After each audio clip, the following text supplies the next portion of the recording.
Amateka tubwira ibijyanye n'ibinyabuzima byahoze kuri iyi si dutuye, byayibayeho twibiremwa muntu tutarayizaho.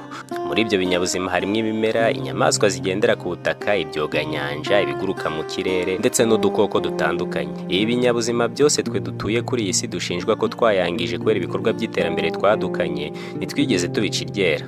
Ubwoko bw'inyamaswa zahozeho twe tutabonye harimo ubwoko bw'inyamaswa nini cyane abashakashatsi n'abahanga bise dinozoro. Izi bivugwa ko zari inyamaswa nini cyane ku kigero ndengakamere ugereranyije n'iziriho kuri ubu ngubu, cyane cyane inzovu. Impamvu tuvuze inzovu ni uko kugeza amagingo y'abashakashatsi n'abahanga mu by'inyamaswa bemeza ko ari inyamaswa nini igendera ku butaka isi ifite kugeza amagingo aya.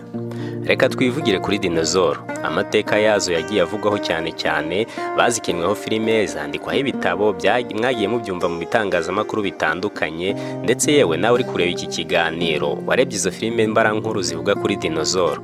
Izi nyamaswa amateka tubwira ko zatuye hano iwacu hagati y'imyaka miliyoni 250 na miliyoni 65, ni uguhera mu gihe abanyamateka bise igihe cya Mesozoique, Ère Mesozoique, kugeza mu gihe cya Cretace, Ère Cretace.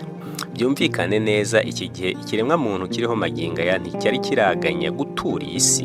Mbere yuko tuvuga ku kuntu izi nyamaswa zaje kuzimira zikavaho burundu, reka turebere hamwe ubundi izi nyamaswa izarizo. Ubundi ijambo dinozoro ubwaryo rivuga umuserebanya munini cyane, grande lézard. Ni ijambo rikomoka mu rurimi rw'Ikigereki rigizwe n'amagambo abiri, soros bivuga umuserebanya na deina bivuga ikintu kinini cyane. Ubifatanyije rero, dinozoro ni umuserebanya munini cyane. Iri jambo ryahimbwe n'umwongereza witwa Richard Owen mu mwaka w'1842.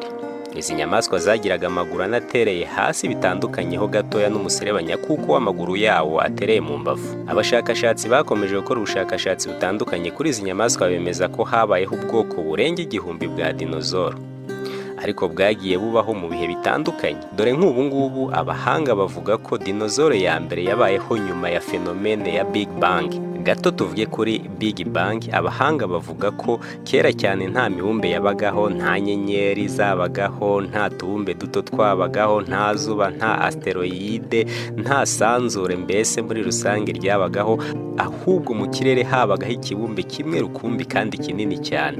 Icyo kibumbe cyaje guturika kibyara ibyo byose twavuze haruguru: isanzure, inyenyeri, za asteroide, za komete, galaxy. Iri turika ribaye hashize imyaka miliyari 14.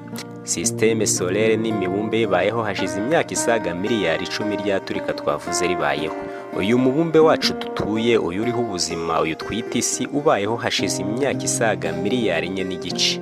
Uturemangingo fatizo tubita cellule prokaryote tubayeho kuri iyi si hashize imyaka isaga miliyari 4, naho photosynthese yo imaze imyaka isaga miliyari 3. Nyuma y'aho ubuzima bwagiye bwikora buhoro buhoro kugeza ku myaka miliyoni 600, ubwo hari hatangiye kubaho utunyamaswa duto cyane ndetse n'ibimera nabyo bito cyane. Mu myaka miliyoni 550 noneho nibwo hatangiye kubaho amafi mato yo mu nyanja n'ibyatsi noneho bifatika n'inyamaswa umuntu yakwita proto-amphibien. Noneho mu myaka miliyoni 360 nibwo hatangiye kubaho inyamaswa nini ziganjemo ibikururanda, nta ntare, nta ngwe, mbese nta nyamaswa tubona amagingo ya zariho icyo gihe. Dinozoro zibayeho hashize imyaka isaga miliyoni 250, gusa mu myaka miliyoni 200 nibwo zabaye nyinshi cyane.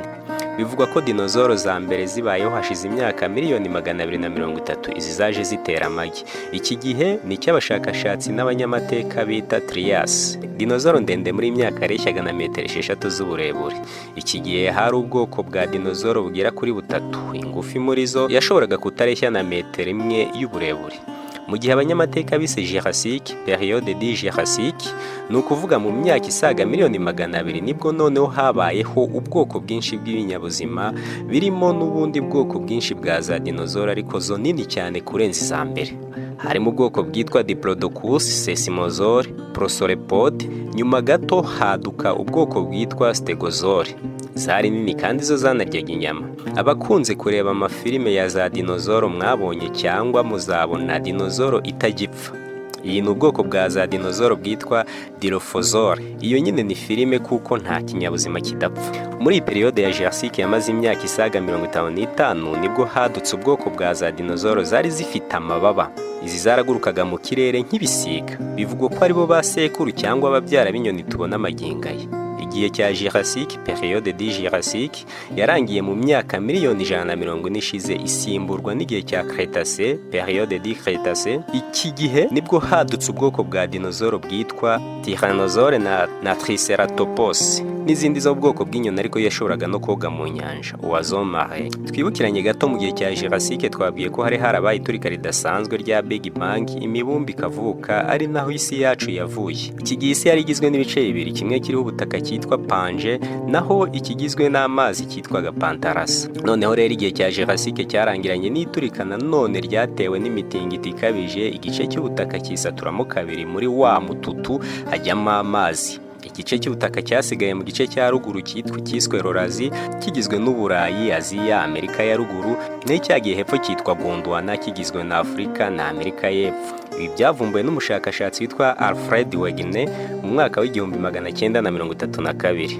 Mu yandi magambo, igice cya Cretace cyadukanye no kwirema kw'imigabane ndetse n'inyanja kuri iyi si tubona amagingaye.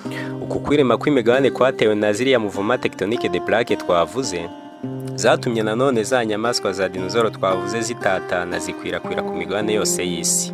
Izi zarororotse zirakura ku migabane yose, ndetse harimo n'ubwoko bwazo bwabaye bunini kurusha ubundi bitewe n'igice cy'isi zari ziherereyemo. Dinozoro zaje kurimbuka zivaho burundu bigenze bite? Zimaze gukwira ku migabane yose y'isi, zarororotse zirakura, ndetse yewe hari n'ubwoko bwazo bwabaye bunini kurusha ubundi bitewe n'igice cy'isi bwari buherereyemo, kugeza aho zose zicikiye ku isi mu myaka miliyoni 65 ishize. Byagenze bite? Utubumbe duto tuba mu kirere twitwa meteorite twituye kuri iyi si, cyane cyane muri Amerika y'epfo, cyane cyane mu gihugu cya Mexique mu mwigimba kirwa Yucatan, ahari haherereye ubwoko bwinshi kandi bunini bwa dinozoro. Burarimbuka burundu kubera ubushyuhe bwinshi n'umukungugu bwazonze izi nyamaswa, ndetse no kubura oxygen kubera nyine za meteorite twavuze. Izindi nazo ku yindi migabane zagiye zicwa n'iruka ry'ibirunga rikabije, ndetse n'izari ziherereye mu bice by'isi ahari hari klima itazemerera kubaho. Haje kurokoka twa dinozoro duke cyane twari mu bwoko bw'inyoni n'izoga mu nyanja ndetse n'iziba mu mashyamba. Iki gihe cya Cretace cyarangiye gihitanye umubare munini w'izi nyamaswa, cyasimbuwe n'igihe cya Paleogene. Twibuke ko hari ubwoko bwa za dinozoro bwagurukaga buke cyane bwarokotse, nazo zaje kugenda zishiraho, ariko zibyara ibisa n'inyoni nini cyane twakwita abuzukuru bazo. Zaje kubaho muri iki gihe cya Paleogene. Iki gihe ni nabwo hatangiye kwaduka inyamaswa z'inyamabere ku isi. Iki gihe nacyo cyamaze imyaka isaga miliyoni 23. Iki gihe nanone cyaje gusimburwa n'igihe cya Neogene. Iki gihe nacyo cyatangiye mu myaka isaga miliyoni 23 ishize. Nicyo cyabayemo ba sekuru b'inyamaswa z'inyamabere ndetse n'inyoni tubona amagingaye. Ku isi hari ubwoko bw'inyoni busaga 10,000. Inyinshi ni abuzukuru ba za dinozoro. Zagiye zihinduka kubera igice cy'isi zakuriyemo. Urugero ni nk'inyoni zitwa Autriche, izitwa Oasis ziba muri Amerika y'epfo, n'izitwa Manchu. Izi zisa neza na za dinozoro twavuze zagurukaga, buryo nta hantu na hamwe wahera ushidikanya ko ari abuzukuru ba za dinozoro. Abahanga mu gupima ibisigazwa bya kera cyane bavuga ko kubera igihe n'ahantu izindi nyamaswa zagiye zitakaza ubushobozi bwo koga, izagurukaga imbaraga zirashira, izagendaga ku butaka imbaraga nazo zirazirangirana, bityo abuzukuru bazo bakagenda bata umwimerere n'ingano by'abase kugira ngo babashe kubaho muri bwa buzima bushya. Murabyibuka ingero z'inyoni twavuze haruguru, naho izogaga aha twavuga nk'ingona. Burya uzayitegereze neza nta gushidikanya ingona n'abuzukuru ba za dinozoro bateye kimwe neza ndetse baranasa nko guhwera. Mu gihe cya dinozoro zarambaga bitewe n'ibyo zaryaga. Urugero nk'izaryaga inyama zarambaga imyaka itarenze 30, naho izaryaga ibyatsi zarambaga imyaka kugera kuri 80. Nanone kandi bigaterwa n'ubunini, kuko nk'izabaga ari ngufi zabagaho kugeza ku myaka 6, naho indende zo zabagaho imyaka myinshi ugereranyije n'izi. Ubu bwoko bw'izi nyamaswa bwari bufite uburebure butandukanye. Nk'uwe hari yashoboraga kuba ihagaze hasi igakora kuri etaje ya 3. Izari ndende cyane zanagiraga ibiro byinshi. Hari ubwoko bwa za dinozoro bwitwa Brachiosaure. Ubu bwapimaga toni ziri hagati ya 80 n'ijana, kandi zareshyaga na metero 30 z'uburebure. Izagurukaga zo zari zangushye kandi ari ngufiya. Umushakashatsi w'Umuyapani yavumbuye igisigazwa cya dinozoro kireshya na metero 8 z'uburebure. Hamwe n'inyigo yakozwe na kaminuza y'iki gihugu ya Hokkaido, basanze iki gisigazwa kimaze imyaka isaga miliyoni 72. Umurizo wayo wavumbuye mu mwaka wa 2013 nk'uko babitangaje muri Scientific Report. Uretse ingona twavuze na buriya bwoko bw'inyoni twababwiye, hari n'izindi nyamaswa nyinshi cyane z'abuzukuru ba za dinozoro. Aha harimo n'ubwoko bwinshi bw'inzoka nka drago n'izindi. Uwavuga ko dinozoro zigihari ntabwo yaba ari kure y'ukuri cyane, kuko twabonye ko isi ifite abuzukuru bazo twabonye haruguru. Ngibyo bimwe mu byo twagukusanyirije ku bijyanye n'izi nyamaswa zagiye zigaruka mu matwi yawe kenshi, ndetse n'uko ubuzima bwabayeho. Twifashishije ibinyamakuru bitandukanye nka Ropoe, Future Science na za filime zitandukanye. Reka ngushimire cyane udahwema kudukurikira, udahwema gukurikirana ibiganiro tukugezaho kuri chaîne yacu ya YouTube yitwa Kwisoko TV. Igitekerezo, icyifuzo byose tubiha agaciro. Subscribe, like, share, ni ibintu bitwereka ko mudushyigikira. Mugira amahoro.